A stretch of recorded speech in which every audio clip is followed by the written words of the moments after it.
अब मैं बड़ी गहरी बात करने लगा हूँ, छत ना गिर जाए। लाहौर कैसे आना हुआ आपका? वो मैं छोटा सा था तो मुझे भी जेब में डाल के ले आए। अच्छा। यार अनु भी ले जाओ। अगर आप जिंदगी में बड़े इंसान बनना चाहते हैं, सबसे पहले डबल बैरल बंदूक पकड़ें और अपनी ईगो को मार दें। बेचारी का बिल्कुल ही दिमाग खराब हो जाता है और वो कहती है कि मैंने शादी करनी है ना, मैं कर लूंगा। आपने इक्का दुक्का फिल्में की थी जो कि कमर्शियली इतना नहीं हुई। ऑफ कोर्स नहीं हुई, फ्लॉप हुई। सादा लफ्जों में बता देता हूँ तुझे। हाँ। इतने की टेंशन ले रहा है। नहीं चली यार। मेरा ये ख्याल था कि मैं बहुत बड़ा सूरमा हूँ और मेरे से बड़ा डायरेक्टर ही कोई नहीं इस दुनिया में, और मैंने अन्य वाह फिल्म बना दी। एक चीज जो मैंने की मगर बड़ा पछताया यार वो तो हर चीज जो मैं रोज करता हूँ पछताता हूँ। सुबह करता हूँ, रात को पछता रहा होता हूँ बैठ के कि यार है की कर देता है। मैं अक्लमंद आदमी नहीं हूँ, माफी चाहता हूँ। अच्छा, एक चीज जो फैसल कुरैशी को नहीं करनी चाहिए। बस ठीक है।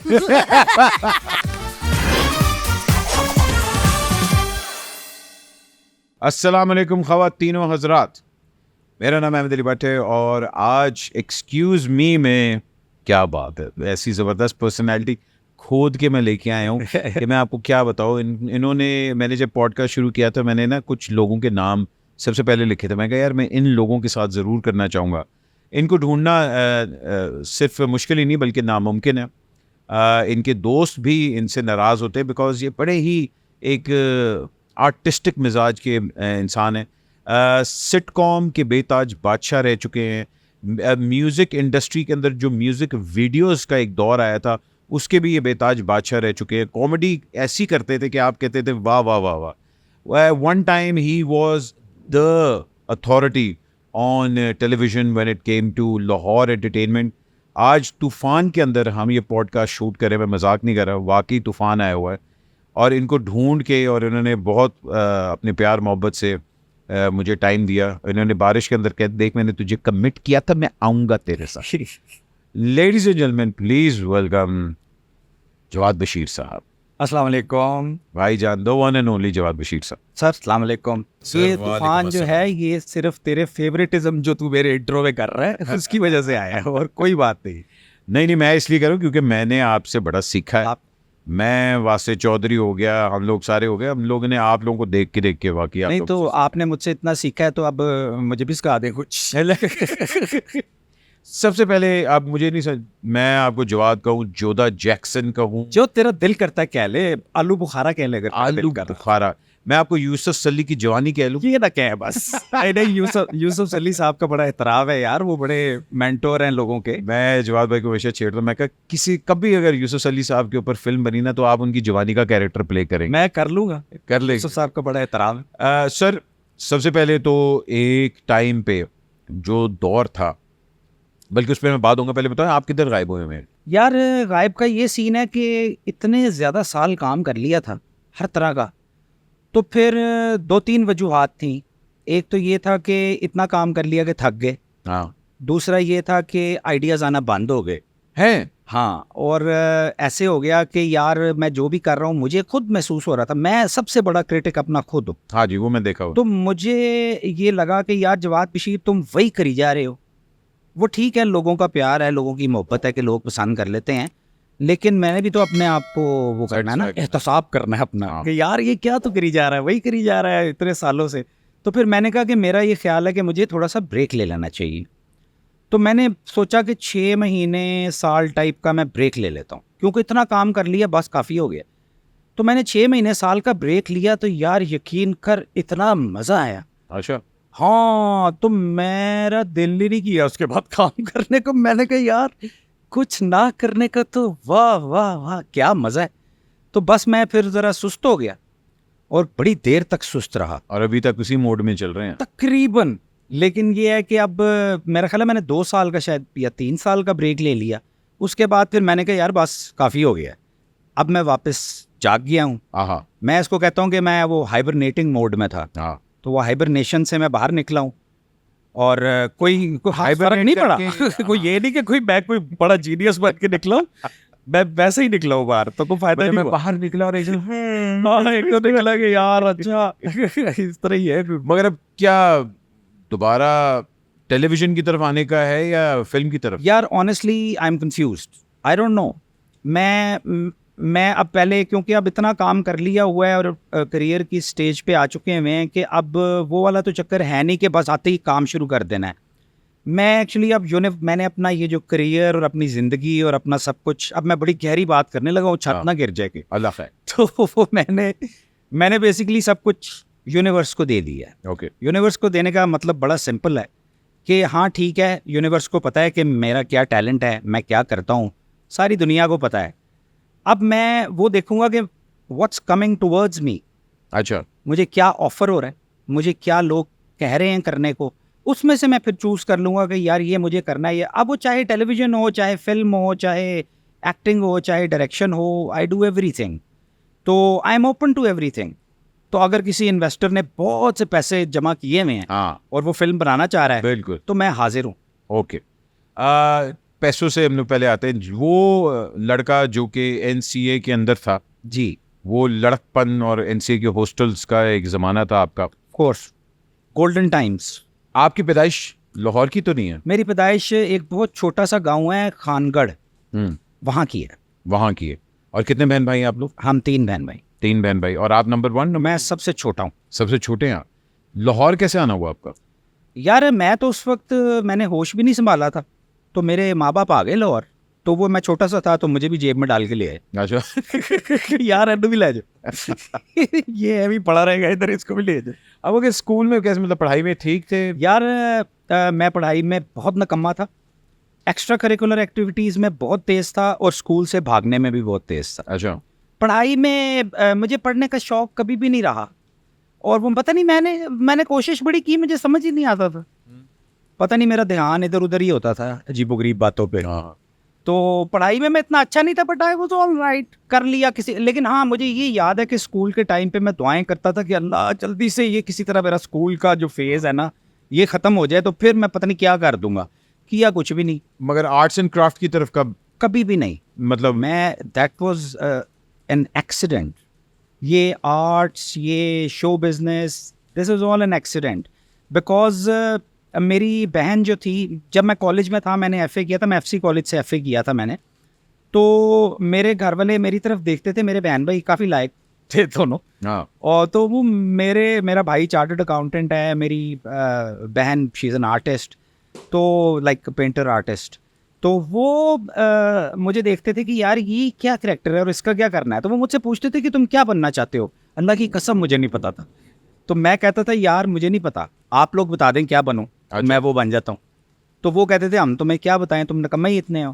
खैर मेरी बहन ने कहा कि जो कुछ नहीं कर सकता ना उसको एनसीए में डाल देते हैं। हाय हाय नहीं। तो मैंने कहा यार आप मुझे एनसीए, मेरी बहन उस वक्त एनसीए में थी, तो मेरी बहन ने कहा कि एनसीए तुम आ जाओ। मैंने कहा जी मुझे तो लाइन ही नहीं लगानी आती, तो मैंने एनसीए में क्या करना है। तो फिर मैं आपको बिल्कुल सच बताता हूँ, मेरा सिफारिश पे एडमिशन हुआ था एनसीए में। अच्छा ऐसी? हाँ कि सच्ची बात, ये नहीं बताऊंगा वो फिर बुरी बात हो जाएगी, लेकिन हाँ मैं जो कल्प्रेट हूँ, अपना गुनाह तो बताऊँ ना। हाँ। और मैं माफ़ी चाहता हूँ उन लोगों से जो मेरिट पे, जिनकी सीट मैंने ली, मुझे माफ़ कर दे। और ये मेरा कारमा है जो मैं क्लियर करना चाहता हूँ कि यार ये साफ करना चाहता हूँ। तो मेरा सिफारिश पे एडमिशन हुआ। तो जब मैं और एक और ऑनेस्ट बात है, मैंने एनसीए में क्यों हामी भरी जाने की, लड़कियां देखने के लिए। हाँ। इतनी प्यारी प्यारी लड़कियां होती थी वहाँ पे। तो मैंने कहा यार वेरी गुड, मैं जाऊँगा वहाँ पे, लड़कियां होंगी, बड़ा मज़ा आएगा। और को एजुकेशन था? वो एजुकेशन तो वो उस ज़माने में तो बड़ी बात होती थी वो। तो मैंने कहा यार बड़ा मज़ा आएगा, लड़कियों के साथ पढ़ेंगे, मज़ा आएगा। मैं इस चक्कर में गया था। But when I went there, और वहाँ पे उन्होंने हमारी को वेलकम की हुई थी, तो उसमें उन्होंने वो थिएटर शोज़ किए जिसमें माइम उन्होंने किया। ड्रामा श्रामा तो हम देखते थे, हमें पता था ड्रामा क्या चीज़ होती है। माइम का तो मैंने ज़िंदगी में पहली दफ़ा देखा, और वो बड़ा अच्छा माइम करते थे एनसीए के जो भी हमारे सीनियर्स थे। It was so incredible. तो मैं आई वॉज अमेज्ड कि यार ये क्या चीज़ है, मैंने ये करना है।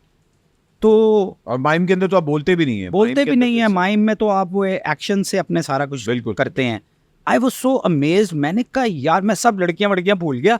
मैंने कहा यार ये क्या काम है, मुझे ये करना है।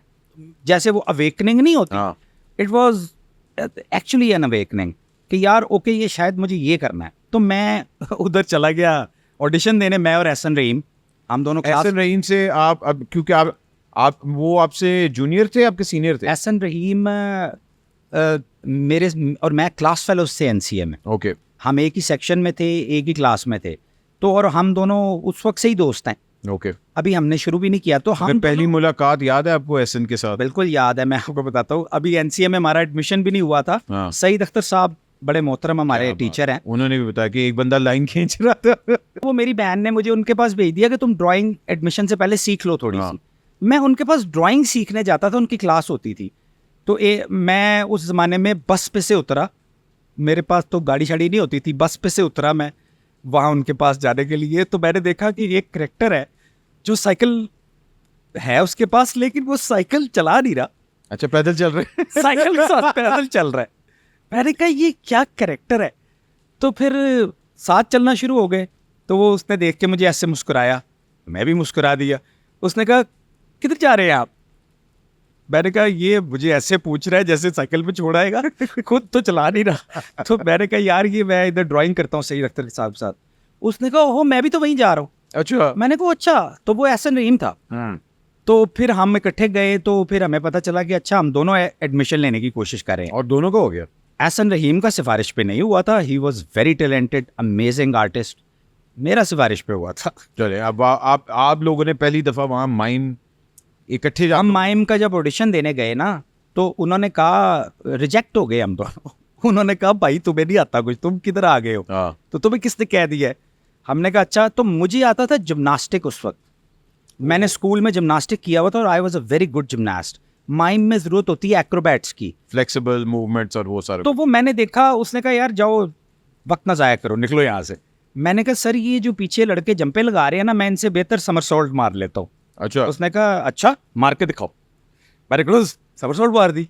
उसने कोई तुम्हें तो सही वाला आता है। मैंने कहा सर मैं चैंपियनशिप्स खेला हुआ जिम्नास्टिक, मुझे जिम्नास्टिक की बेस पे परफॉर्मिंग आर्ट्स में पहली दफा। वाह वाह वाह। तो मैं उस माइम में समरसॉल्ट्स मारता था मास्क पहन के। क्या बात। और फिर वी वेंट फॉर ड्रामा, ड्रामे से भी हम रिजेक्ट हो गए, क्योंकि उस वक्त बड़े सीरियस ड्रामे बनते थे। हमारी शक्लें देख के उन्होंने हमें निकाल दिया कि तुम तो तबाह हो जाए यहाँ से, तुम कहाँ से आ गए। तो वो फिर मैंने और एहसन ने सोचा कि वी शुड क्रिएट समथिंग जो हम खुद क्रिएट करें। अच्छा, वहाँ ये हमें एनसीए में हाँ, क्योंकि सीनियर्स का बड़ा वो होता था, वो बहुत होल्ड होता था और हम बच्चे थे छोटे छोटे, हमें क्या समझ आनी थी। तो हमने अली बाबा 40 चोर की एक किताब पढ़ी थी कहीं, हमने देखा तो हमने कहा चल इसकी पैरोडी बनाते। तो हमने उसकी पैरोडी बनाई और फिर हमने खुद उसको डिज़ाइन करके खुद ही डायरेक्ट करके हमने कहा प्रिंसिपल के पास हम चले गए और हमने कहा हमें ये ड्रामा बनाना है, हमने बनाना है, हमने सोसाइटी की ड्रामा सोसाइटी के साथ काम नहीं करना। ठीक है। उन्होंने हमें इजाज़त दे दी। तो वो हमने ड्रामा किया जिसमें एहसन भी था, मैं भी था और काफ़ी दोस्त थे।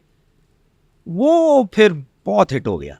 वो ये फर्स्ट ईयर की बात? फर्स्ट ईयर के बाद पीपल वेंट क्रेजी, क्योंकि वो बहुत सीरियस ड्रामे होते थे और हमारा आपको पता ही है। हाँ, उस टाइम पे शेक्सपियर चल रहा है वो उस टाइप का बड़ा सीरियस और बड़ा इंटेलेक्चुअल किस्म का काम होता था और बीच में कुछ पागल आगे जीबोगरीब हरकतें करना शुरू हो गए स्टेज पे, तो पीपल कॉट इट, क्योंकि ये उनको मजा आया। हाँ। बस अल्लाह ने देना होता है, तुक्का लग गया। नहीं, हिट हो गया उसके बाद। हिट हो बस, उसके बाद फिर नॉन स्टॉप था। फिर हम स्टूडेंट ही थे तो हम टीवी पे आना शुरू हो गए और वो सारा कुछ। टेलीविजन तो बहुत बाद में आया था, उससे पहले आप लोगों की एक और फैसल कुरैशी आपकी जिंदगी में आ गया, नीनी आपकी जिंदगी में आ गया, और इब्राहिम कोर्स। ये जो एक ग्रुप था, ये जो गैंग एक बना था, उस टाइम पे रॉबर्ट्स थे जब आप लोग थे? या रॉबर्ट्स बनाए थे? मेरे दोस्त ही थे सारे। अच्छा, रॉबर्ट्स आपके दोस्त ही थे। ये जो पूरा एक गोल्डन गैंग इकट्ठा हुआ था और एनसीए के अंदर 1-3-4 साल, आपने तो 8 साल लगाए एनसीए में? नहीं 5 साल लगाए यार, 8 साल नहीं लगाए हैं। 5 साल? 1 साल मैंने एक्स्ट्रा लगाया था, वो एक्चुअली किसी को नहीं पता, लेकिन वो मुझे उस वक्त जो प्रिंसिपल थी, जब मैंने ग्रेजुएट किया वहाँ से, तो मुझे प्रिंसिपल ने कहा, मैं थिएटर का किंग था उस वक्त और मैंने वहाँ पे क्लब फॉर्म किया हुआ था नौटंकी के नाम से। तो उन्होंने मुझे कहा कि थिएटर को आपकी ज़रूरत है तो आप रुक जाएं। मैंने कहा जी मैं ऐसे नहीं रुक सकता, या तो आप यहाँ पे डिपार्टमेंट बनाएं या फिर मुझे आप री एडमिट करें किसी और डिपार्टमेंट में। तो उन्होंने मुझे फाइन आर्ट्स में एडमिशन दे दिया। अच्छा। तो वो मैंने 1 साल थिएटर की वजह से मैं वहाँ पे एक्स्ट्रा रुका था, और फिर 1 साल के बाद टेलीविज़न मेरा इतना ज़्यादा बिजी हो गया कि मैं फिर नहीं कंटिन्यू कर सका, तो मैंने छोड़ दिया। ऐसे ने तो मुझे पूरी स्टोरी बताई थी कि किस तरह एक दिन था कि वो टेप चाहिए थी कि बस कुछ बना के भेज दो, जल्दी से लगा दो और वो सारा कुछ, और हमेशा वही एक जो खूबसूरत एक्सीडेंट होता है वहाँ से आप लोग आए। वीजे जिस टाइम पे आया उस टाइम पे पाकिस्तान ने 50-50 उससे पहले देखा हुआ था, बिल्कुल। और 50-50 की एक बड़ी नीश ऑडियंस थी, एक वो स्टैंडर्ड बना होता कि जी अगर आपने स्किट कॉमेडी करनी है तो किस तरह करनी है। बिल्कुल। जब आप लोग कर रहे थे तो वो इंस्पिरेशन थी 50-50 की? यार देखें 50-50 एक लेजेंडरी चीज़ है। तो ऑफ कोर्स वो शोएब मंसूर साहब, इस्माइल तारा साहब, ये लोग हम इनको देख के ही बड़े हुए हैं। जी। तो हम ऑब्वियसली इंस्पायर्ड थे उससे, लेकिन अगेन हमारे अंदर अल्लाह ताला ने कुछ और चीज़ें डाली हुई थी। तो जब हमने किया तो हमने मेक श्योर किया कि it should not be 50-50 because they have done 50-50 in such an amazing वे। तो हमने क्यों उसको रिक्रिएट करना है। और उस टाइम के साथ साथ आप लोगों का थोड़ा सा बोल्ड था, बहुत बोल्ड। 50-50 तो एक आप पता ना एक दायरे में रह के पीटीवी था ना, कोई पॉलिटिकल चीज नहीं है, वो डिक्टेटर्स के ज़माने की वो प्रोडक्ट है, जिसमें उस वक्त, अब तो आजकल के लोग सुनेंगे तो वो कहेंगे ये झूठ बोल रहा है, ऐसे नहीं हो सकता। उस वक्त ये था कि एक मर्द और औरत के बीच में फासला कितना है, फीते से नापते थे टीवी वाले कि ये 3 फुट से आगे तो नहीं हो गया मर्द और औरत। इस लेवल पे उन्होंने काम किया हुआ। मैं वही, मुझे अल्लाह जन्नत नसीब करे, इस्माइल तारा साहब ने एक दफ़ा मुझे बताया था कि तुम्हें वो स्किट याद है? मैंने कहा हाँ जी, उसमें मर्द औरत इकट्ठे खड़े थे। मैं कहा हाँ जी, मैंने 50-50 घोट के पिया हुआ। तो कहते पीछे वो नहीं होते थे, वो हमारे बोंगे से वजह यूं करके, इतने डायलॉग्स भी नहीं होते थे। कहते वो पीछे खड़े थे। मैं कहा हाँ। कहते तुम्हें पता है क्यों खड़े होते थे? कहते क्यों? कहते क्योंकि ज़िया साहब के दौर में था कि लड़का लड़की अकेले ना हो, फ्रेम ही नहीं होते थे, तो हमने करीब जब लेकर आना तब थर्ड पर्सन ले आते थे कि ये टोटका। मैं कहते यार, तो देखे क्या लेवल था, लेवल देखे ना, और वो देखे क्रिएटिविटी का लेवल के इतनी रिस्ट्रिक्शंस में आप हंसा रहे हैं लोगों को। बिल्कुल, बहुत बड़ी बात है। ऑब्वियसली वी वर इंस्पायर्ड, मतलब इंस्पायर होना तो नहीं मैं उसको कहूँगा, लेकिन या वी लव्ड दैट। लेकिन जब हमने वीजे किया था ना, वीजे वाज वेरी ऑर्गेनिक। एक तो उस वक्त वो दौर जमहूरियत आ गई थी और सब खुल गया था हर चीज़, और ये दूसरा वो प्राइवेट चैनल नया प्राइवेट चैनल पे, STN पे हम लोग कर रहे थे, तो वो प्राइवेट चैनल था, इतनी रिस्ट्रिक्शंस नहीं थी।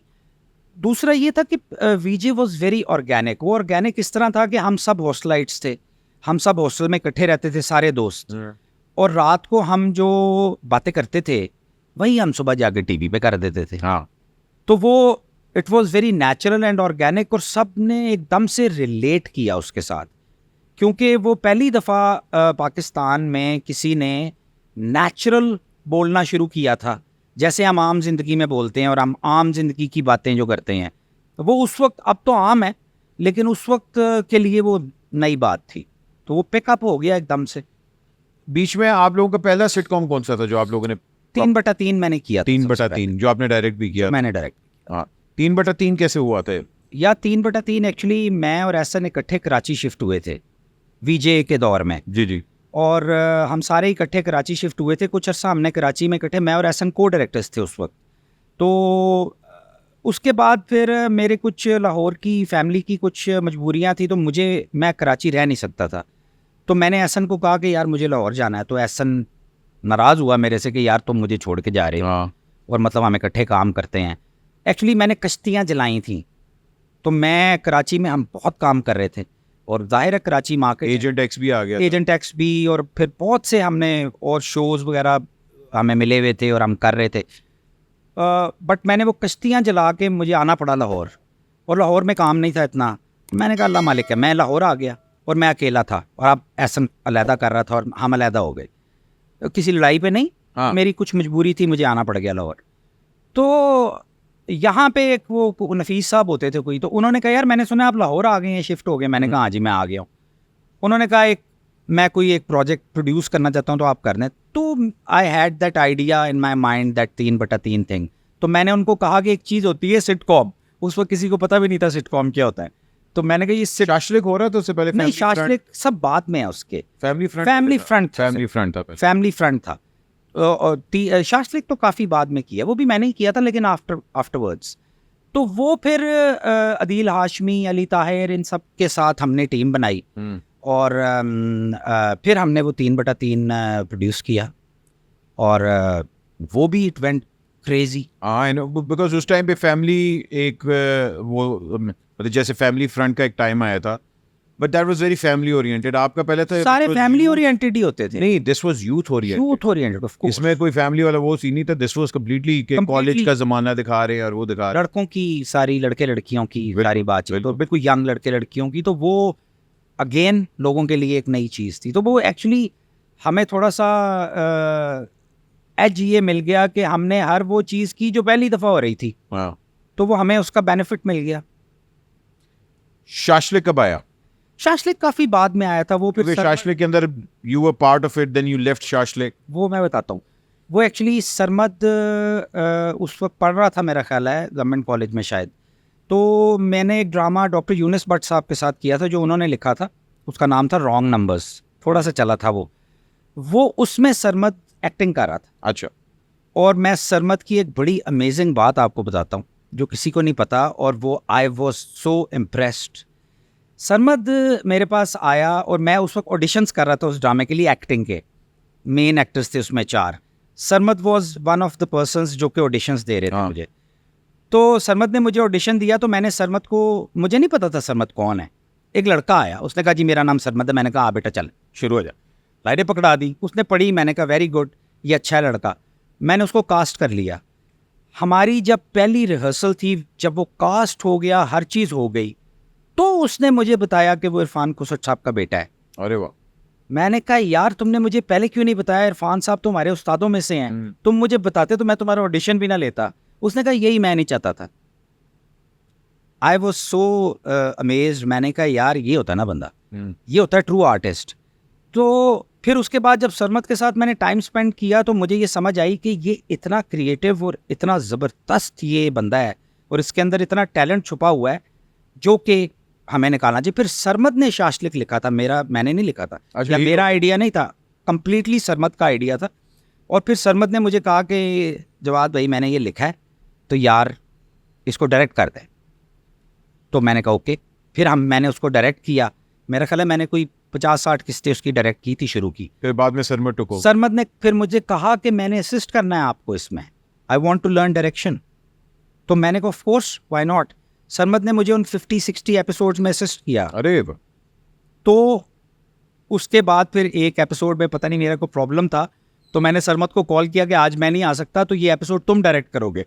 तो सरमद ने कहा जवाद भाई ये कैसे हो सकता है, मैं नहीं करूँगा। मैंने कहा नहीं तुम कर सकते हो, मुझे पता है। तो और मुझे एक्चुअली वाकई पता था। हाँ। और जब उसने डायरेक्ट किया और मैंने वो एपिसोड देखा, तो मैंने कहा यार ये तो तूने मेरे से बेहतर बना ली है।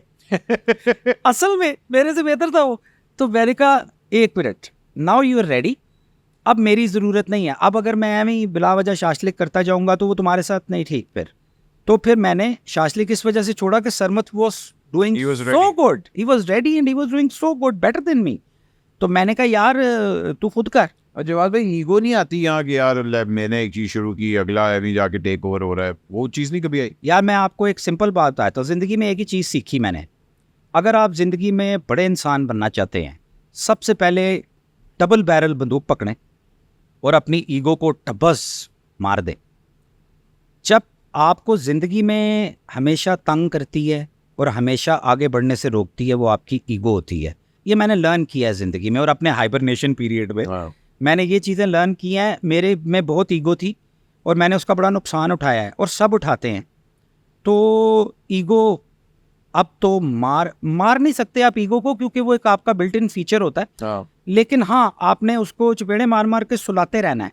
हर जगह आती है आपकी ईगो। हो सकता है इस इंटरव्यू में मेरी आ जाए ईगो कहीं, लेकिन वो मुझे अपने आप को ये ट्रेन करना है कि मुझे उस ईगो को बीच में नहीं लाना, otherwise I will suffer and I will be, reality will be hidden from me, because मैं अपनी ईगो से देख रहा हूँ उस चीज़ को। मैं गलत देख रहा हूँ।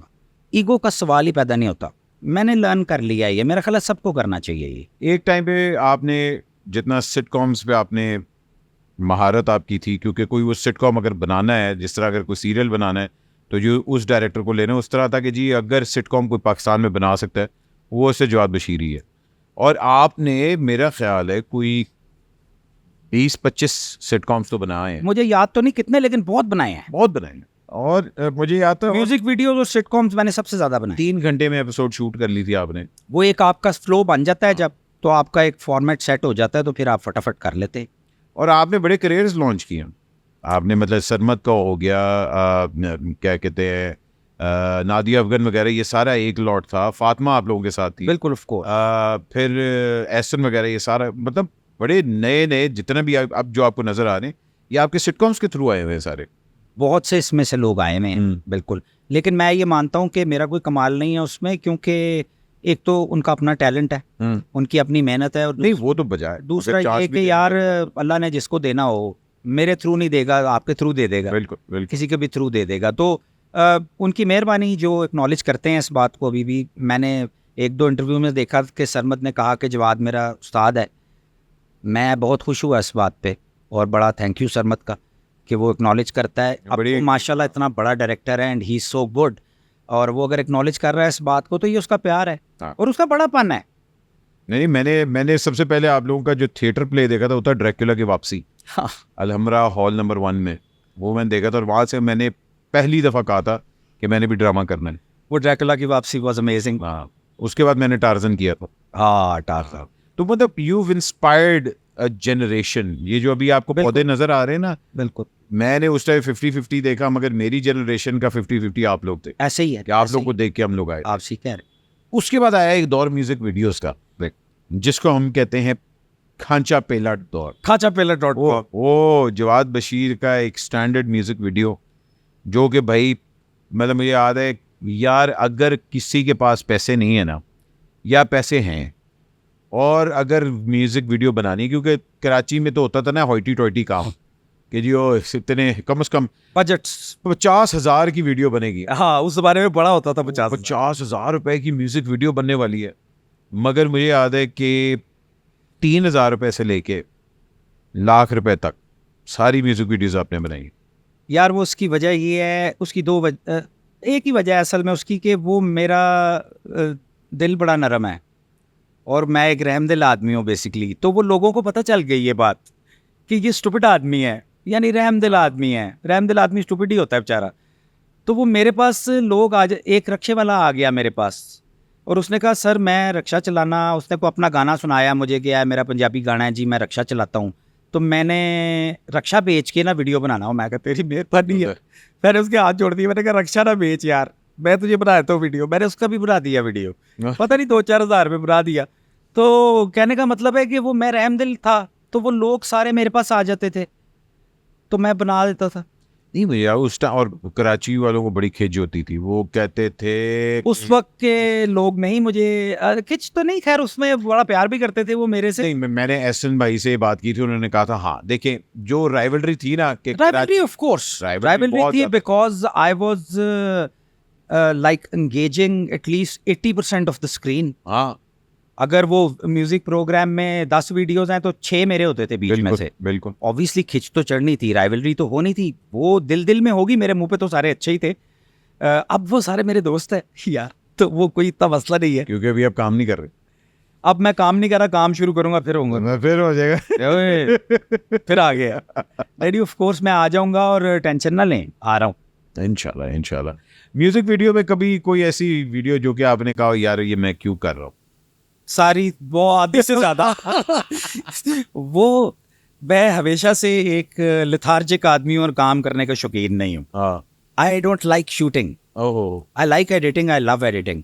Shooting I don't like, because उसमें आपने बड़े लोगों के साथ डील करना होता है, और मैं am very bad at it. मुझसे डीलिंग नहीं होती लोगों से, और मैं बेवकूफ़ आदमी हूँ बेसिकली।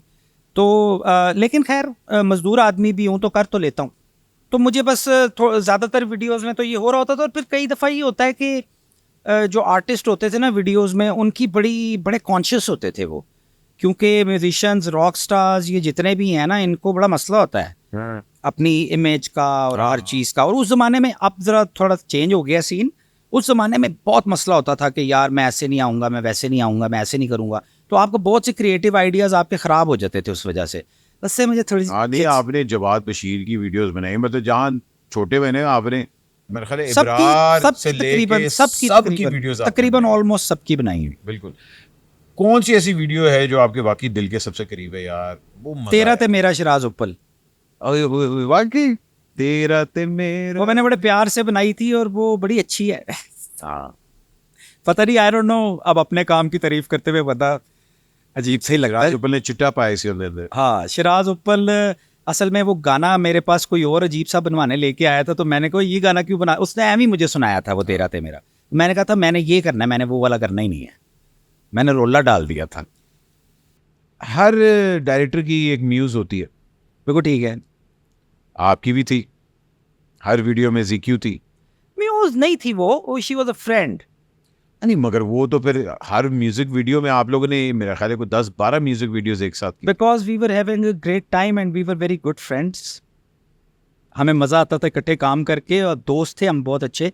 और दूसरा ये कि वो बहुत हार्ड वर्किंग, बहुत टैलेंटेड इंसान है, और मुझे अच्छा लगता था कि मैं उसको जैसे कहता था वो उस पर पूरी मेहनत करती थी। और दूसरा ये कि इतने जब आप वीडियोस बना रहे हैं तो कहाँ से लाएं इतनी मॉडल्स। आई भी है। तो वो एक इतनी अच्छी मॉडल थी, उस ज़माने की टॉप मॉडल्स में से थी वो। हाँ, और she was willing to work with me, she was a good friend, we had a great time. तो अब अगर कभी कोई प्रोजेक्ट वगैरह स्टार्ट होगा, would you still like to work with GQ, of course, why not, मैं क्या पूछ लो ना। Of course, sure. जहाँ म्यूज की बात करें वहाँ आप कंफ्यूज भी हुए थे बड़े। एक आपका पैशन जो है, जो लोगों को नहीं मालूम, वो है हॉरर जॉनर। हो यस। जितना आपको मैंने कॉमेडी के लिए इंजॉय करते देखा, उससे मेरा ख्याल है 10 टाइम्स मोर मैंने आपको ये तो निकाल के लाया कहीं से। हॉरर के अंदर घुसते हुए देखा। ऑफ कोर्स, नहीं, because I have seen you do that. I love it. मतलब जिस तरह आप कॉमेडी करते थे, अच्छा ये तू कर ले, ये तू कर ले, ये तू कर ले, आप जब हॉरर आता ना कहते ठहर जा, तूने ये कर, मतलब यू आर वेरी क्लियर। 100% ऐसे ही है। तो ये हॉरर की कहाँ से? यार मैं इतना कोई नॉर्मल आदमी तो हूँ नहीं। हाँ, वो पता है। बचपन से मुझे ये जितनी भी मेटाफिजिकल, सुपरनैचुरल, इस तरह का जितना भी फिनोमेना है, स्पिरिचुअलिज्म और ये एंड ऑल दैट, अब तो मैं बहुत आगे गया हूँ उसमें। Like I have actually I have knowledge for that. तो वो मुझे इंट्रीग करता था हमेशा, जब मैं छोटा था तब से ही इंट्रीग करता था मुझे। सुपरनैचुरल उस वक्त मुझे समझ नहीं आती थी और मैं डरता था क्योंकि बच्चा था छोटा सा। अब नहीं हूँ बच्चा, तो अब मुझे समझ आना शुरू हुई जब चीज़ों की। तो ये एक पूरी दुनिया है। मेरा ये मानना है कि we are spiritual beings walking in human body. हम ये ह्यूमन बॉडी का एक्सपीरियंस ले रहे हैं जो हमारी लाइफ है। तो ये एक डायमेंशन है, इसके ऊपर बहुत सी डायमेंशंस हैं जहाँ पे बहुत कुछ है। तो आसमान है, वल्लाह आलम क्या क्या है, हर एक का अपना बिलीफ है, लेकिन ऑब्वियसली कुछ और चीज़ें हैं। मैं बड़ा इंट्रीग था उसमें। तो मैं बचपन से ही हॉरर फिल्में देखना, और ये सारा दुनिया जान की हॉरर फिल्में मैंने देख ली हैं हर जुबान की। तो मैं हमेशा से इसमें इंट्रीग था, और मुझे बहुत आइडियाज़ आते हैं इस पे। इसमें मेरा दिमाग बहुत चलता है, कॉमेडी से ज़्यादा चलता है सरप्राइजिंगली। बिल्कुल। तो आपने फिल्म भी हॉरर बनाई। हाँ, वो कॉमेडी से ज़्यादा मेरा दिमाग इसमें चलता है। तो अब तो नहीं मैं खैर कुछ हॉरर चीज़ कर रहा, but I would love to.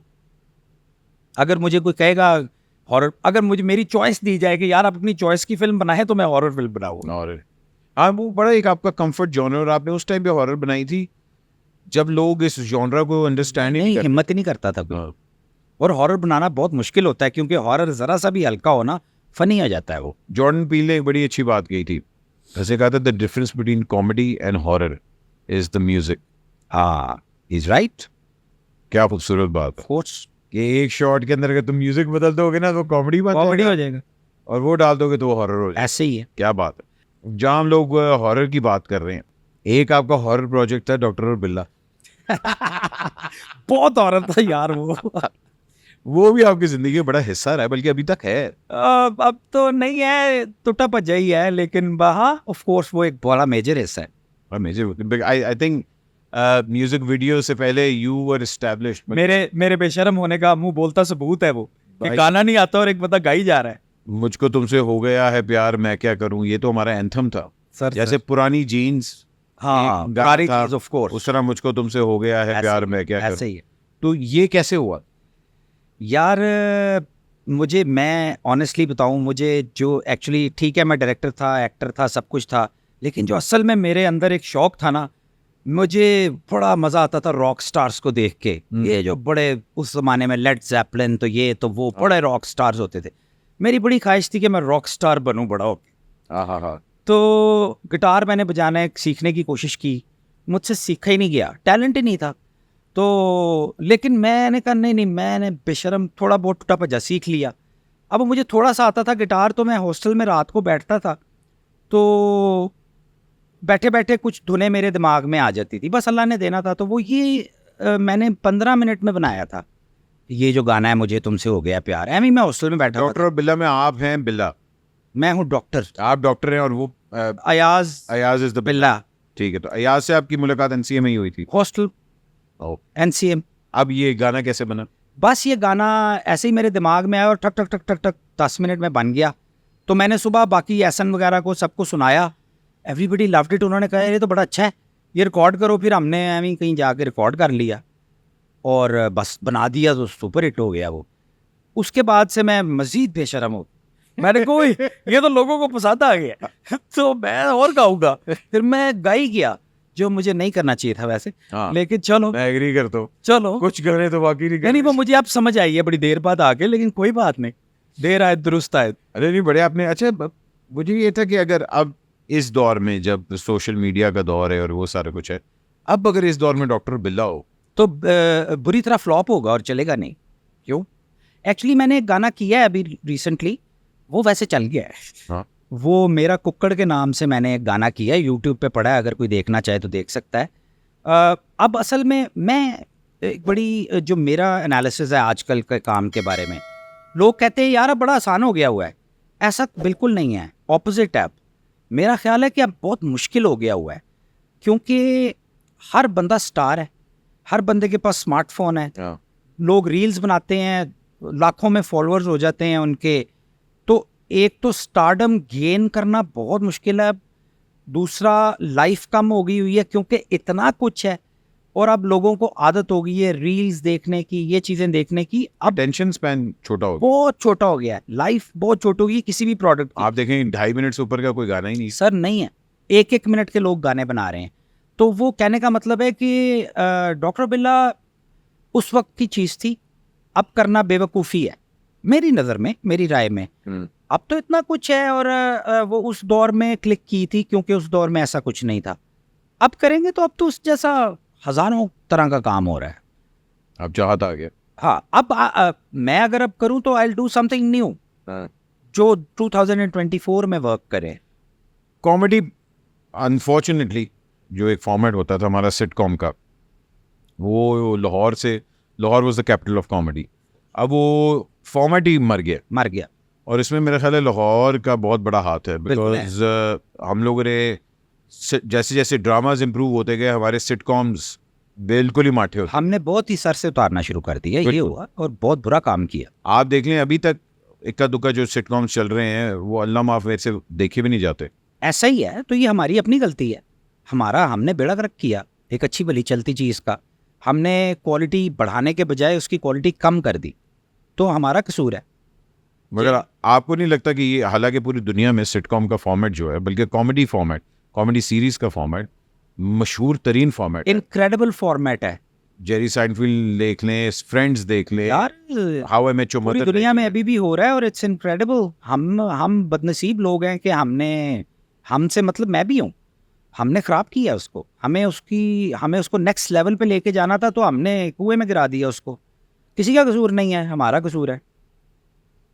Do you think revival हो सकता है कॉमेडी का? बिल्कुल हो सकता है, क्यों नहीं हो सकता, चाहें तो हो सकता है। अब असल में थोड़ा सा प्रॉब्लम मुझे ये है कि टेलीविज़न पे अब थोड़ा सा फ़र्क हो गया, क्योंकि प्राइवेट प्रोडक्शंस इन्होंने ख़त्म कर दी हैं। हाँ जी, अब सारा जो ड्रामाज और जितनी भी चीज़ें बनती हैं वो चैनल यूजली खुद बनाता है, क्योंकि वो यूट्यूब राइट्स ओन करना चाहते जो भी उनकी रीजंस हैं।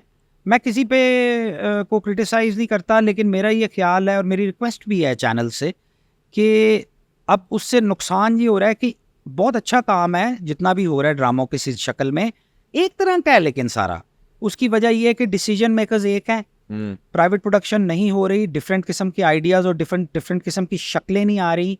एक ही पैनल पे कुछ एक्टर्स हैं वही आई जा रहे हैं, एक ही पैनल पे कुछ राइटर्स हैं वही आई जा रहे हैं, कुछ डायरेक्टर्स हैं वही है, उन्हीं का कंटेंट आ रहा है, विच इज़ गुड। मैं ये नहीं कह रहा कि वो उस कंटेंट में कोई मसला है, लेकिन वो एक जैसा हो गया है, तो ऑब्वियसली उनको पैसे बन रहे हैं, उनके लिए वर्क कर रहा है, आई अंडरस्टैंड दैट।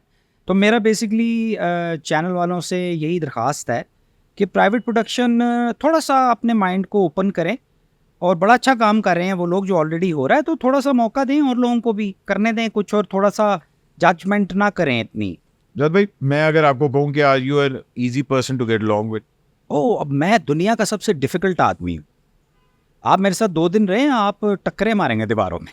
नहीं, मैं आपके साथ रहा हूँ, हमने वो पहाड़ों में जाके वो अच्छे shooting की वक्तों हुई है। में जब मैं तरह नॉर्मल होता था तब के वक्तों में, अब रहे में बड़ा मज़ा आया था। खैर मुझे याद है सारा वो। पता नहीं, डिफ़िकल्ट आदमी इस तरह से हूँ कि अब वो इंसान की ज़िंदगी के साथ साथ इंसान इवॉल्व हो जाता है, फिर उसकी वो पक्की हो जाती हैं चीज़ें। तो आई डोंट नो, मुझे लगता है मैं डिफ़िकल्ट हूँ। वैसे पीपल लव मी, मेरे दोस्त मेरे साथ बड़ा टाइम स्पेंड करते हैं सारे। हाँ, नहीं मतलब मैं वही जानना चाह रहा हूँ, आप अभी तक सिंगल लाइफ? अच्छा, सिंगल? हो बहुत गहरा क्वेश्चन कर लिया आपने। हालांकि वो क्या वो होता है ना कि मतलब हालांकि आपने 1-2 दफा ट्राई की है। यार मैं आपको इसका सिंपल सा रूल बताता हूँ, ये आप मुझे समझ आ गई आप क्या पूछ रहे हैं। मैंने ज़िंदगी में ऑफ कोर्स मैं एक नहायत रोमांटिक आदमी हूँ, और आई लव। सो मैंने ज़िंदगी में एक शादी की और बड़ी कोशिश की कि चले, कुछ वजूहत थी जिसकी बिना पे नहीं चली। जब नहीं आप एक दूसरे के लिए बने होते तो नहीं चलती, और 4 साल चली और उसके बाद डिवोर्स हो गई। उसके बाद कुछ अर्सा तो मैंने कहा कि यार अब अकेले बड़ा मज़ा आ रहा है। हाँ, तो मैंने एंजॉय किया ज़िंदगी को, और कुछ साल मैं एंजॉय करता रहा, और फिर आदत हो गई। इतना मज़ा आ रहा है तो मैं कहता हूँ कि यार एक तो बेचारी लड़की आएगी जो भी होगी, और एक तो मुझे बर्दाश्त करे, पहली बात, उस लड़की को गोल्ड मेडल है। दूसरी बात ये कि फिर पता नहीं चूं चूं करेगी, तंग करेगी। लेकिन ये खैर मैं मजाक कर रहा हूँ, ऐसी बात नहीं है। मैं ये तो नहीं कि I am looking to get married या I am looking for a relationship, I am not, I am good.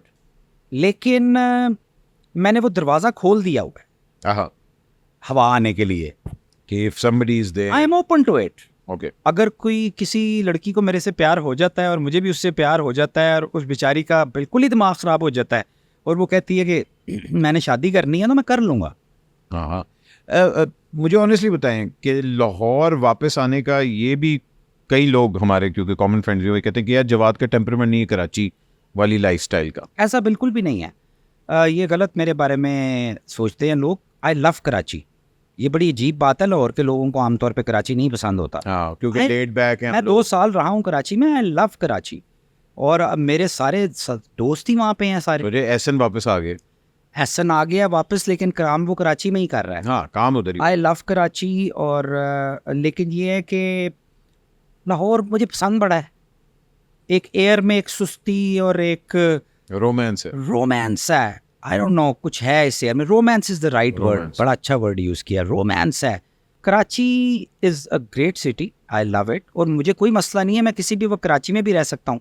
लेकिन लाहौर में बड़ा मज़ा आ रहा है। क्या करना है कराची जाके? कराची जा क्या कर रहे हैं? आजकल नए ड्रामे देख रहे हैं जो बन रहे हैं? थोड़े बहुत देखे हैं, कुछ ज़्यादा नहीं। मेरा असल में ड्रामा माइंडसेट से मैं अब निकल गया हूँ। मेरा थोड़ा सा फिल्म वाला माइंडसेट है। ड्रामा एक ख़ास किस्म का बनता है पाकिस्तान में जो बड़ा अच्छा है। ये नहीं कि वो अच्छा नहीं है, अच्छा है। हमारा हमें शायद ना वो क्लिक करता हो उस तरह से, लेकिन पब्लिक को क्लिक कर रहा है, लोगों को वो चाहिए होता है, पूरी दुनिया में करता है क्लिक। इतने ज़्यादा नहीं देखता, लेकिन आई नो क्या हो रहा है। आप देखें ना, नए मतलब जिस तरह काबली पुलाव आ गया, खई हो गया, ये बड़े ऑड ड्रामे हैं। ये आप एक्सपेक्ट नहीं कर रहे थे कि इस तरह के सब्जेक्ट्स के मतलब वो सास बहू वाला जो कॉन्सेप्ट है वो तो है, मतलब चल रहा है, मगर ये बड़े अजीब ड्रामे हैं, ऑड मतलब टॉपिक्स पे। अभी एक था स्टैंड अप गर्ल, मेरा ख्याल है ज़ारा नूर अब्बास का। हाँ, सुना है मैंने। कहते सुहेल अहमद साहब भी थे उसमें। तो मतलब वो पांडव की फैमिली है, उनके ऊपर ड्रामा है।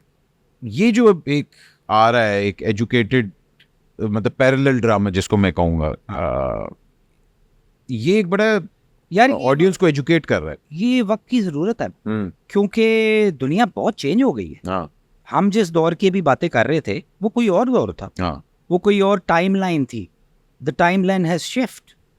हमें सबको उस दौर के, उस जनरेशन के जितने भी लोग हैं, उनको ये बात अब रियलाइज़ कर लेनी चाहिए। मैंने तो कर ली रियलाइज़। मैंने ब्रेक लेने की ये भी वजह थी कि मुझे समझ आना बंद हो गया था क्योंकि हम जिस टाइमलाइन पे चल रहे थे, टाइमलाइन यकदम चेंज हो गई, स्मार्टफोन्स आ गए, यूट्यूब आ गया, ये चीज़ें आ गई। तो मुझे समझ नहीं आया कि यार मुझे अब इसमें मैं कौन हूँ इसमें, या मुझे क्या पार्ट प्ले करना है अब इसमें, इस सारी टाइमलाइन में। तो द टाइमलाइन हैज़ चेंज और अब एक्सप्लोर हो रही है ये नई टाइमलाइन। तो इसमें ड्रामे वाले भी तो एक्सप्लोर करेंगे ना, तो वो अब कर रहे हैं एक्सप्लोर, विच इज़ गुड। नए एक्टर्स में से आपको कौन आपके रेडार पे है? नए एक्टर्स, फीमेल मेल दोनों में से? नए एक्टर्स में I like Iqra Aziz, she is good. और सारे ही अच्छे हैं वैसे तो। Iqra Aziz is good. मुझे उसका आई डोंट नो, उसके अंदर कोई मैंने कुछ काम देखे हैं, सारे ही अच्छे हैं। Hania is good, Iqra Aziz is good. Male में से यार मुझे असल में नाम भूल जाते हैं, मैं गलत नाम नहीं लेना चाह रहा, इसलिए मैं आप मॉडल बताएं, मैं आपको बता दूंगा उसका मेक क्या है। ओह यार वो तीन डब खड़ब नहीं अच्छा है, अच्छे हैं। नए का ये नहीं है कि अच्छे नहीं हैं, लेकिन ये अगेन नए वाले लोगों के लिए ये बड़ा चैलेंज है कि उन्होंने अब अपना मार्क बनाने के लिए, मसला ये होता है कि अब बहुत काम करना पड़ता है। क्योंकि आपकी एक चीज़ हिट हुई है ना, तो वो थोड़े ही दिनों के बाद वो कंट्रोल में नहीं रहती, वो गायब हो जाती, तो फिर आपको दूसरी चीज़ फ़ौरन करनी पड़ती है। तो मेरा ख्याल है बड़े चैलेंज में ये लोग काम कर रहे हैं, बड़ा मुश्किल काम है जो ये लोग कर रहे हैं। मुझे बताएं कि जो इंशाल्लाह आपका कमबैक होना है, वो कमबैक आप अपनी टर्म्स पे करना चाहेंगे फिल्म के ऊपर स्पेशली, क्योंकि आपने इक्का दुक्का फिल्में की थी जो कि कमर्शियली इतना नहीं हुई। ऑफ कोर्स नहीं हुई, फ्लॉप हुई, सादा लफ्जों में बता देता हूँ तुझे। हाँ इतने की टेंशन ले रहा है। नहीं चली यार। अब अगर आप फिल्म बनाते हैं तो यार मैं आपको सिंपल बात आता, मैंने जब फिल्म बनाई थी ना, काफ़ी साल हो गए इस बात को, उस वक्त मेरा ये ख्याल था कि मैं बहुत बड़ा सूरमा हूँ और मेरे से बड़ा डायरेक्टर ही कोई नहीं इस दुनिया में, और मैंने अन्नेवाह फिल्म बना दी। अच्छी फिल्म नहीं बनाई मैंने। लोग मुझे बहुत कहते हैं कि नहीं यार आपके प्रोड्यूसर्स अच्छे नहीं थे, आपको लोगों ने बहुत तंग किया, आपके डिस्ट्रीब्यूटर ने फलां किया, आपके फलाने ने फलां किया। मैं कहता हूँ यार वो किया होगा सब ने, उसमें मसले हुए होंगे फिल्म में, लोगों ने गड़बड़ें की होंगी, लेकिन at the end of the day कसूर किसका है? जवाद बशीर का, क्योंकि उस फिल्म के ऊपर लिखा हुआ है फिल्म बाय जवाद बशीर। तो मेरा ही कसूर है। अगर कोई कुछ कर रहा था तो मेरे पास बहुत से तरीके थे, बहरहाल बहुत कुछ था। तो बेसिक जो मैंने रियलाइज़ किया आफ्टर, जब फिल्म नहीं चली और मुझे समझ आई कि अच्छा यार ये तो नहीं चली, तो मैंने ये नहीं देखा कि बाकी लोगों ने इसमें क्या गंद मारा। मैंने कहा कि बाकी लोगों के साथ हिसाब है, जवाद बशीर ने इसमें क्या गंद मारा। तो मैंने लिस्ट बनाई पूरी कि क्या क्या प्रॉब्लम्स हैं। वो प्रॉब्लम्स मेरी लर्निंग की थी। जब आप इतना बड़ा काम करते हैं ना, फिल्म एक बड़ा काम है, तो आपके पास पूरा नॉलेज, पूरी लर्निंग होनी चाहिए वो एज ए डायरेक्टर। मेरी लर्निंग में कमी थी, तो मैंने कहा ओके, अब कम से कम 5 साल मैंने फिल्म नहीं बनानी, और मैंने जो चीज़ें मैंने मार्क की हैं कि ये इसमें मैं कमज़ोर हूँ अपनी लर्निंग में, मैंने वो सीखनी है। फिर मैंने वो सीखी, अब मैंने वो सीख ली हैं। अब मैं जब फिल्म बनाऊंगा it will be a better film. I am not saying that it's gonna be a blockbuster, या आई डोंट नो मैं कोई हॉलीवुड के लेवल का काम कर लूँगा, I don't know, but it's definitely gonna be a better film, because मैं अब पहले से ज़्यादा जानता हूँ। आपको लगता है कि जवाद बशीर जो 15 साल पहले वाला था, वो जवाद बशीर अगर आज वाले जवाद बशीर को मिले तो आप पहचानने का ही नहीं। वो कहेगा भाई तू कौन है? तू कहाँ से आ गया, तू क्या कैरेक्टर है? और ये वाला भी कहेगा कि वो तू किस तरह का आदमी है? समझ नहीं आ रही, गड़बड़ हो जा रही। अच्छा जी, हमारे नन्हे मुन्ने से एक्सक्यूज मी वाले सवाल होते हैं। बिस्मिल्लाह। आपको अगर जवाब नहीं देना, आप आईक्यू के अगर सवाल है तो 0 है। आईक्यू वाले तो सादा सवाल है, लगता है अगर तू मेरा कोई आईक्यू टेस्ट करेगा तो बुरी तरह मैं शुरू ही फेल हूँ। मेरा आईक्यू अगर इतना होता तो मैं पॉडकास्ट ना कर रहा होता। ये भी तेरी बात ठीक है, तेरे आईक्यू से मैं वाकिफ हूँ, चल तेरी नहीं मैं खोलता इधर। अच्छा जी, एक चीज जो मैं कभी नहीं करूंगा, एक चीज जो मैं कभी नहीं करूंगा, जुल्म, नेवर। एक चीज जो शायद कभी ट्राई कर लूं, बहुत सी चीजें हैं, कुछ भी ट्राई कर सकते हो, इस पे कुछ स्पेसिफाई अगर आप करें तो मैं आपको बता देता हूँ। मतलब भाई कि मैं दूसरी शादी में भी, दूसरी शादी मैं जरूर करूंगा अगर मौका अल्लाह ने दिया तो। ओके, दूसरी शादी करेंगे, ट्राई करेंगे। ऑफ कोर्स ट्राई नहीं करूंगा, दूसरी नहीं चलेगी तो तीसरी करूंगा, तीसरी नहीं चलेगी तो चौथी करूंगा। वेरी गुड, ये स्पिरिट होना चाहिए। आजकल मेरी सबसे बड़ी इनसिक्योरिटी क्या मेरी कोई इनसिक्योरिटी नहीं। है? मैं बिल्कुल भी, मैं एक ज़माने में बहुत चीज़ों से इनसिक्योर हो जाता था, लेकिन ये मैंने ज़िंदगी के साथ साथ सीखा कि कोई इंसान परफेक्ट नहीं होता और उसमें बहुत से फ्लॉज होते हैं। मेरे में 10 अगर चीज़ें हैं तो 9 फ्लॉज हैं, एक शायद कोई ठीक बात होगी, तो I don't care, I love it the way I am. मैंने अपने गुस्से से सबसे बड़ा नुकसान क्या उठाया? मैंने यार नुकसान ही नुकसान उठाया अपने गुस्से से। मैंने बेड़ा गर्क किया है चीज़ों का, और मैं अब बहुत कोशिश करता हूँ अपना गुस्सा कंट्रोल करने की। अभी भी मेरे में बहुत गुस्सा है, या मैं करके दबा लेता हूँ, लेकिन नहीं करना चाहिए। गुस्सा बर्बाद कर दी मैंने अपनी ज़िंदगी पूरी गुस्से के चक्कर में। नहीं, खैर अल्लाह का शुक्र है, आई एम हैप्पी। लेकिन ये है कि हाँ, नुकसान हुए बहुत। नुकसान हुआ। एक अपना प्रोजेक्ट जो मैं रीडू करना चाहता हूँ। Oh, my feature film of course, and 3/3 है या नया हो सकता है वैसे हो सकता है, करूँगा नहीं, लेकिन ये ख्वाहिश आपने पूछी है तो मैंने ख्वाहिश का इजहार कर दी है। ठीक है जी। एक चीज जो मैंने की मगर बड़ा पछताया। यार वो तो हर चीज जो मैं रोज करता हूँ पछताता हूँ, सुबह करता हूँ, रात को पछता रहा होता हूँ बैठ के कि यार है कि कर देता है। मैं अब अक्लमंद आदमी नहीं हूँ, माफ़ी चाहता हूँ, लेकिन मैं अभी सोचता हूँ मैं कि मैंने काफ़ी सीख लिया, लेकिन ये है कि इंसान चवले मारता रहता है।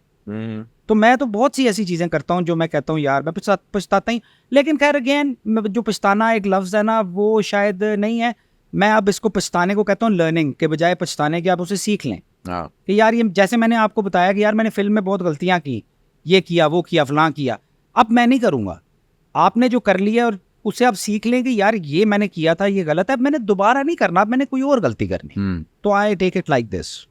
अगर कभी किसी पॉलिटिकल पर्सनालिटी पे फिल्म बनाना चाहूँ तो कौन? मैं I would never do that. मतलब वो देखिए, ये मैंने फिर जिंदगी में सीखा था, never say never, Never say और फिर मैंने नेवर कह दिया। माफ कर दे अल्लाह मियाँ, भाईजान, दोस्तों, सब माफ कर दे। लेकिन नहीं, आई वुड नॉट लाइक। अगर आ गया प्रोजेक्ट के भाईजान ये पॉलिटिकल बायोपिक मैं है, कोशिश तो करूंगा कि मैं मना कर दूं वो प्रोजेक्ट और मैं ना बनाऊं। मगर आ गया आ गया तो ये जो आप एग्जिस्टिंग पर्सनालिटीज हैं इनमें से कह रहे हैं? वही पास्ट की भी हो सकती है, ये मतलब प्रेजेंट भी हो सकता है। यार पास्ट की अगर बनानी है तो मे बी शायद मैं भुट्टो पे बनाऊं फिर, अच्छा, अगर पास्ट के पॉलिटिशियंस भी आप शामिल कर रहे हैं। हाँ बिल्कुल बिल्कुल। बिकॉज भुट्टो की जो लाइफ है उसमें फिर एक ड्रामा है ना, क्योंकि फिल्म में जैसे कि अभी अगर मैं कहूँ तो अभी इमरान खान है कि इमरान खान, लेकिन इमरान खान की लाइफ अभी चल रही है माशाल्लाह, और चलती रहे अल्लाह करे। उसमें बहुत ड्रामा है इमरान खान की लाइफ में भी, लेकिन अभी वो चल रही है स्टोरी, वो खत्म नहीं हुई अभी स्टोरी। भुट्टो की स्टोरी खत्म हो चुकी हुई है, क्लाइमैक्स हो चुका हो। यार मेरा ख्याल है कि भुट्टो साहब पे फिल्म बननी चाहिए, व्हाई नॉट? भुट्टो साहब पे उनकी बड़ी अमेजिंग लाइफ भी है, थोड़ा सा मुझे पता भी है उस बारे में, और दूसरा ये है कि उसमें बहुत ट्विस्ट एंड टर्न है। मैं तो फिल्म की तरह से देख रहा हूँ ना। ठीक है, इमरान सीरीज कौन पहले बनाएगा, आप बनाएंगे या एहसन? मुझे लगता है कोई भी नहीं बनाएगा।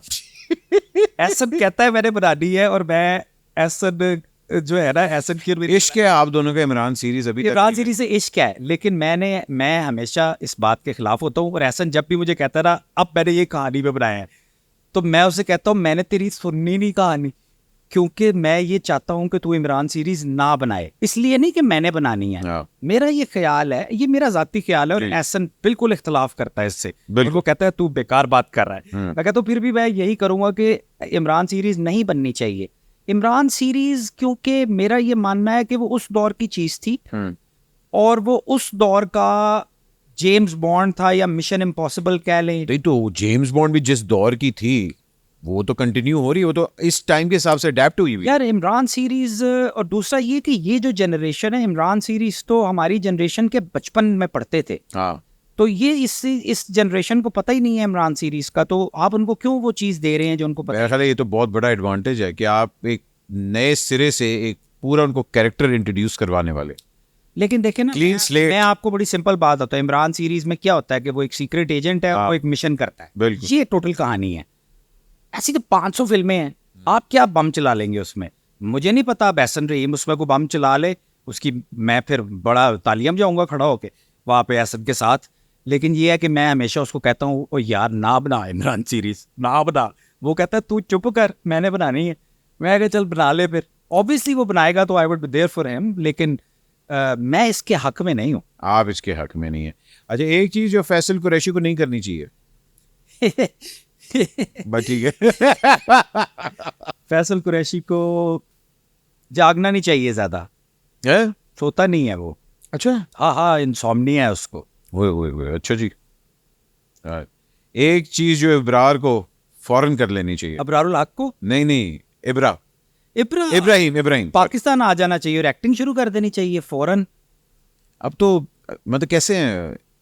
नहीं, मुझे पता है ऐसा नहीं होगा। अच्छा, नहीं आएगी ख्वाहिश करने में क्या नहीं, हाँ। वो कहता है मैंने नहीं आना। हम तो जब भी आता है वो, तो हम उसे कहते हैं खुदा का वास्ता है आ जा और कर ले। वो लेकिन बिल्कुल अब एक और जिंदगी में चला गया हुआ है। आर्किटेक्ट है और बड़ा कामयाब आर्किटेक्ट है, सिडनी में बैठा हुआ है, बीच पे उसका घर है। Down under. पाकिस्तान आके क्या कर रहा है? तो मतलब उसकी मर्जी है। एक चीज जो मुझे पाकिस्तानी फिल्म इंडस्ट्री की बहुत बुरी लगती है, यार हर कोई अपने आप को बहुत बड़ा समझता है और अभी हमें बहुत सीखने की ज़रूरत है। हम ये बात मानते नहीं हैं। हम कहते हैं हम बहुत बड़े हैं और हम सीखते नहीं हैं। और दूसरा ये कि फिल्में बहुत कम बनती हैं और इंफ्रास्ट्रक्चर नहीं है कोई। तो ये सारा कुछ ही फिल्म के बारे में अफसोसनाक सही है। एक चीज जो मैं अपनी एक्स वाइफ को कहना चाहता हूँ, मैं बिल्कुल अपनी एक्स वाइफ को कहना चाहता हूँ कि अल्लाह हमेशा मेरी एक्स वाइफ को खुश रखे। वो बहुत अच्छी है और मेरी बहुत दुआएं, बहुत नेक तमन्नाएं और बहुत सी दुआएं उसके लिए। खुश रहे हमेशा, ये कहना चाहता हूँ। एक चीज जो मैंने एसन से सीखी, मैंने बहुत कुछ एसन से सीखा। Ahsan is an amazing editor, amazing director. Ahsan से मैंने बहुत कुछ सीखा है। हम को डायरेक्टर्स थे, साथ के ही हैं, लेकिन he was 100% better than me as a director. He is a better director. तो मैंने बहुत कुछ सीखा है। ये कुछ लफ्ज हैं आपने बताने हैं, आपके माइंड में कौन आता है? यार मुश्किल पे आई तूने कहा। हाँ, कई जाहिर बात है। जनरेटर, जनरेटर, बापटा। मैं इस तरह की बातें पर्सनैलिटी, कोई बंदा होना चाहिए। पर्सनैलिटी आनी चाहिए। जनरेटर है यार। जनरेटर भरे हुए हर जगह। कौन है यार पता नहीं, इस वक्त मेरे माइंड में नहीं आ रहा। मैं हाइबरनेशन से उठा हूँ, मेरा वो इधर उधर हुआ हुआ सारा। चले, ड्रैगन, जवाद बशीर, जिगर, एहसन रहीम, रॉबर्ट। रॉबर्ट। अब वो पता नहीं शोबिस के लोग बताने हैं, सबको पता हो। रॉबर्ट, तू अहमद भट्ट, तू क्वालिटीज तुझे बताऊंगा रॉबर्ट की, तो तू फिट आता है काफी उस पे। चूजा चूजा फैसल कुरैशी हो सकता है। एक उसके चिकना वो बिलाल अशारी खूबसूरत आदमी है यार। लड़कियों को तो लगता है, मुझे भी लगता है इस गुड। अशारी खानदान का चश्मो चिराग है, प्यारा तो है यार। मेरा बड़ा अच्छा दोस्त है और बहुत प्यारा है। हाँ, पॉडकास्ट पे नहीं आ रहा। पॉडकास्ट पे नहीं आ रहा। ये अब उसका मसला है। नहीं, खैर है। अच्छा चले जी, चिकना वो हो गया, ठीक है जी। गोलीबाज। ओए वैसे तो नहीं, तू नहीं है गोलीबाज। नहीं, मैं कहाँ से नहीं, तू तो ठीक आदमी है। वासे हो सकता है, वासे गोलीबाज है, लेकिन नहीं ठहर जाओ, और बड़ा गोलीबाज भी होगा। वासे भी है गोलीबाज, वैसे काफी लेवल पे है गोलीबाज। हाँ। वासे चौधरी गोलीबाज। चली, ये वर्ड नहीं मैं कहता यार, इसको जरा कुछ दूसरा वर्ड बना लेता हूँ। शेपा चेक। ये भी वैसे तो जवाद बशीर माशाल्लाह बहुत इसमें बदरजा उत्तम शेपा चेक करने में होता है, लेकिन शेपा चेक में मेरे असल में दोस्त ही अब बड़े कम और बड़े थोड़े से रह गए हैं। तो मैं वो सोच रहा हूँ कि वो कौन उनमें से शेपा चेक करता है ज्यादा। आई डोंट नो, मैं खुद ही करता हूँ शेपा चेक। एक प्रोजेक्ट अपना जो काश मैंने ना किया होता, फिल्म नहीं, टेलीविजन की तरफ से कह रहा हूं। टेलीविजन की तरफ से फिल्म, एक्चुअली वो टाइम नहीं था कि मुझे बनानी चाहिए थी, और वो गलत फिल्म मैंने चूज की और गलत फिल्म बनाई, वो गलती हो गई। किस हीरो के साथ मैं अब काम करना चाहता हूँ? मैं सारे हीरोज के साथ काम करना चाहता हूँ। I would love to work with Hamza Ali Abbasi. I like him. Hamza भाई शेपा चेक हो सकता है। बहुत अच्छा है वो। I love him. हाँ, जो नए लोगों में Hamza Ali Abbasi is so good, लेकिन वो इतना नया नहीं है इसलिए मैंने उसका नाम नहीं लिया. Is so good. अगर एक्टिंग का मौका मिले तो किस डायरेक्टर के साथ एक्टिंग करना चाहूंगा? बिलाल लशारी, एहसन रहीम, हाँ, फैसल कुरैशी, बड़े लोगों के साथ. मोस्टली बिलाल लशारी एंड एहसन रहीम. मैं जो फ़ैन हूँ ना, एक्चुअल जो डायरेक्टर्स हैं पाकिस्तान में सारे ही बड़े अच्छे हैं, मैं सबका ही फ़ैन हूँ, लेकिन जो ज़्यादा फ़ैन हूँ ना, नंबर 1 2 टाइप, वो फिर बिलाल लशारी एंड एहसन रहीम. तो I would love to work with them. एक सबक जो मैंने बड़ी मुश्किलों से सीखा. बंदे दा पुत्र बन जा. इट्स अबाउट टाइम के बंदा बन जा. बड़ा टाइम लगा, अभी भी नहीं बना, लेकिन आई एम ट्राइंग. अगर मैं पास्ट में जाऊं तो किस टाइम पे किस लड़की को प्रपोज करूंगा? 15-20 है. लिस्ट तो है रहा है. अब तो मैं सोचता हूँ, मैं कहता हूँ यार ये अच्छी बल्ले मुझे लिफ्ट भी करा रही थी तो मैंने क्यों नहीं किया. याद करता हूँ ना लड़की, अब मैंने सबको ही कर देना है प्रपोज. सबको बारी बारी. भागती फिरेंगी मेरे से कि वो ये आ गया अब थोड़ा प्रपोज कर देगा. तो तेरी सोच है. चले, अच्छी बात है जी. और आखिरी चीज, Jawad Bashir would want to be remembered as nobody. ये मैं अपना कॉन्सेप्ट बताऊँ इस बारे में. ये अच्छी बात की है आपने. ये अब हर एक की अपनी सोच होती है. लोग हमेशा ये कहते हैं मैं चाहता हूं कि मैं जिंदगी में वो काम करूं कि रहती दुनिया तक मेरा नाम रहे. तो मैं उनसे कहता हूं भाईजान, आप मर जाएंगे, पता नहीं कहाँ होंगे, जहां भी होंगे, रहती दुनिया तक नाम रहेगा. Who gives the shit. मैं बिल्कुल भी ऐसा नहीं सोचता. बिल्कुल ऑपोजिट है मेरी सोच. मुझे वाकई असल में ये मैं कोई कूल नहीं बन रहा. मुझे कोई इंटरेस्ट नहीं है इसमें कि रहती दुनिया तक मेरा नाम रहे. और जितनी ज़िंदगी अल्लाह ताला ने दी है वो मज़ेदार गुजारना चाहता हूँ और I am trying my best. बाकी अगर मुझे कोई याद नहीं रखता तो अच्छी बात है. मुझे क्या करना है याद करके. उस वक्त पता नहीं क्या दौर होगा जब मैं मरूंगा, क्या होगा. तो मुझे कुछ भी नहीं ऐसा करना कि मुझे कोई कमाल करना है. मैंने जो करना था ज़िंदगी में कर ली है. आगे उससे लिंक्ड चीज़ें करूँगा बहुत सी. अगेन मैंने ये यूनिवर्स पे छोड़ा हुआ है. हो सकता है यूनिवर्स मेरे से कोई बड़ा काम अजीब सा करा दे इंशाल्लाह कि ऑटोमेटिकली लोग मुझे याद रखें. वो यूनिवर्स की, अल्लाह की मर्जी और लोगों की मर्जी. मेरी कोई इंटेंशन नहीं है ऐसी. मेरी इंटेंशन है मज़ेदार चिल जिंदगी गुजारना जो मैं गुजार रहा हूँ. क्या अल्लाह का शुक्र है. अल्लाह का शुक्र. जाद भाई, मैंने आपके साथ बड़ा सीखा है. मैंने आप, जैन हो गया, आप हो गए, एहसन भाई के साथ मेरे उस तरह काम करने का मौका नहीं मुझे ज़्यादा मिला. मगर वाकई लाहौर के अंदर अगर मैंने जिन लोगों को देख के मैंने इस फील्ड में थोड़ी सी अपने आप को करेक्शन करने की कोशिश की तो इसमें आप भी हैं. आई would love that you make a come back और कॉमेडी को फिर से रिवाइव करें. और नई कॉमेडी और नए बच्चे आ रहे हैं. इतना स्टैंड अप सीन हो रहा है यहाँ. ताबिश को देख लें. Tabish is a excellent comedian. बहुत अच्छा है. Yasir is a great comedian. और ये सब वो लोग हैं जो अब नई जो पौध आ रही है और वो सारे बहुत कुछ आ अच्छे रहे हैं ये दो. एंड आई वुड लव कि आप वापस आई आए. Love Tabish, I love Yasir. बहुत अच्छे हैं दोनों. और मैं एक्चुअली चाहूँगा कि यू कम बैक. इंशाल्लाह. मैं बस बिल्कुल वर्ज पे हूँ कम बैक की और कुछ चीज़ें प्लान हो रही हैं. अभी मैं इसलिए उनका जिक्र नहीं कर रहा क्योंकि अभी कुछ फाइनलाइज नहीं हुआ तो पता नहीं होती हैं नहीं होती. लेकिन डेफिनेटली मैं जल्दी आपको वापस अजीब हरकतें करता नजर आ जाऊँगा. इंशाल्लाह इंशाल्लाह. ख़वातीन और साथ इसके साथ ही हमें इजाज़त दीजिए. और जाद भाई, थैंक यू सो मच कि आपने अपना कीमती वक्त वेलकम. आपका शुक्रिया बुलाने का. Thank you so much. अपना ख्याल रखें, पाकिस्तान का ख्याल रखें और अगर हो सके तो इसी तरह मुस्कुराते रहें, एक दूसरे के लिए टाइम निकालें. और नीचे जो आप कमेंट्स कर रहे होते हैं मैं सारे पढ़ता हूँ. कोशिश करें कि वो वाली लैंग्वेज ना इस्तेमाल किया करें. Thank you very much. अल्लाह हाफिज़.